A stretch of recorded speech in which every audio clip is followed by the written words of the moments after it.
let's talk about one of our favorite commodities. Well, your favorite if you do like chocolate. World cocoa prices have recovered a bit after clocking losses of more than 20% earlier in the week, according to dealers.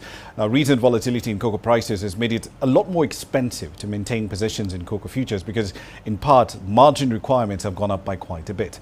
Futures slid by as much as 13% in trading in New York on Tuesday after tumbling the previous day, by the most in data going back to 1960. Now, that retreat does mark quite the turnaround from earlier in the month when prices soared to record levels close to $11,400 a ton. And in part, we're getting there because of a historic supply crunch that has raised the cost of making chocolate. At the same time, harvests in West Africa, the main producers, Ghana, Cote d'Ivoire specifically, have been battered by a combination of crop disease and poor weather. And that's putting the world on track for a third straight annual supply deficit. Both Cote d'Ivoire and Ghana have been forced to roll forward supply contracts, but the amount that is being paid to farmers is well below what suppliers are having to pay for that commodity in global markets. So let's try and make sense of what exactly is going on in global cocoa markets. Jonathan Ofei-Ansah, the founder and publisher of the Africa Briefing magazine, is joining us now live from London. Jonathan, thank you very much for your time this evening. So let's start with what's happening in global markets here, right? Barely a week ago, if I went in there and I wanted a ton of cocoa, I'd have to pay about $11,400. Prices are now under $9,000 a ton in barely 2 days. What has triggered this change? Well, like you said in your report, the price fall has been triggered mainly by the significant increase in the margin requirements. And these margin requirements are the amount of money traders need to keep in their accounts to cover potential losses. And when these requirements went up, it became more expensive for the traders to keep their positions in cocoa futures. And as a result, many traders chose to sell off their cocoa holdings quickly to avoid further losses.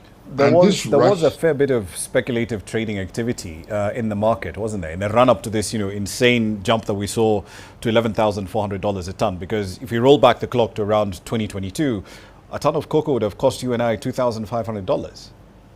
Yeah. I mean, the speculation, the speculative activities of the market also hasn't helped, to bring down, the prices, the price of the cocoa. So adverse weather and pests have been the two big stories that we keep hearing about, right? For the rally that we saw in 2023 and now in 2024 as well. But can you give us a sense of what the supply side situation is like at the moment? We're hearing reports that the market will be in deficit for quite a while to come, but when can supplies rebound, for lack of a better word? Well, it's hard to tell when supplies will can be rebound because look, there are so many factors affecting the supply side currently. Look, let me take Ghana for example. That's where I come from. There's a lot of illegal artisanal mining going on in the country, especially in the cocoa growing areas, and most farmers are losing their cocoa farms, to the artisanal mining activity. Even some have lose their farms through the force of arms. I mean, there's one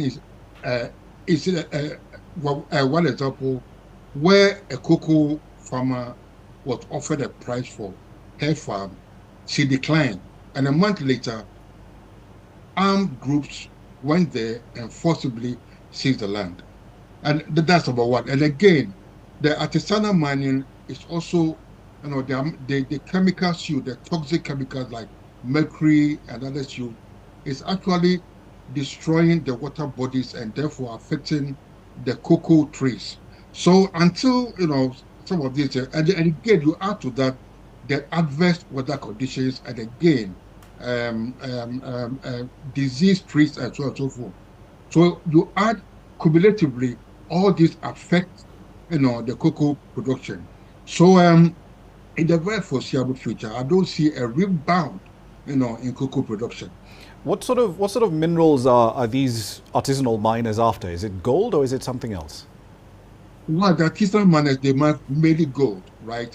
And they use toxic materials like mercury, right, and other harmful chemicals. that actually destroy on the water bodies. I mean, it is a very hot issue in Ghana currently, and where look about 2/3, without being hyperbolic, about 2/3 of the country's water bodies have been contaminated by these toxic chemicals like mercury and others. And that actually leads me into my last question to you, because looking at what has happened with cocoa prices, $2,500 a ton on average in 2022, over $10,000 a ton in the first quarter of this year. That's essentially a fourfold increase in prices, but that's not translating into an increase of a similar magnitude to what farmers are being paid in Ghana and in Cote d'Ivoire, which produce roughly 65% of cocoa beans on the planet. Why is that? What are the structural Okay, issues that explain that? yeah, number one, look, cocoa farmers often sell their produce to middlemen or cooperatives, at prices below the global market rates. And these intermediaries then sell the cocoa to exporters or manufacturers, pocketing a portion of the profits along the way. Additionally, the government regulations or policies in cocoa producing countries like Ghana may restrict the prices that farmers can receive for their crops, further limiting their earnings. Okay, and furthermore, the costs associated with cocoa production, such as labor, inputs, and infrastructure, have also increased over time. As a result, the cocoa prices have actually have set globally, but the benefits of this price doesn't necessarily fully trickle down to the farmers at the bottom of the supply chain.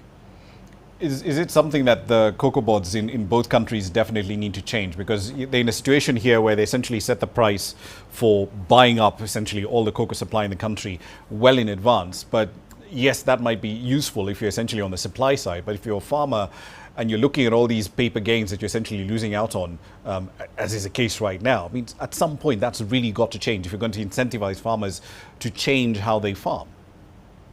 Yes, I mean, over the years, so again, I'll take Ghana as an example. That's where I come from. Right? I mean, the government, often increase, the producer prices to the cocoa farmers. But then those increases are not in line with, let's say, inflation, labor costs, like I mentioned earlier, and so on and so forth.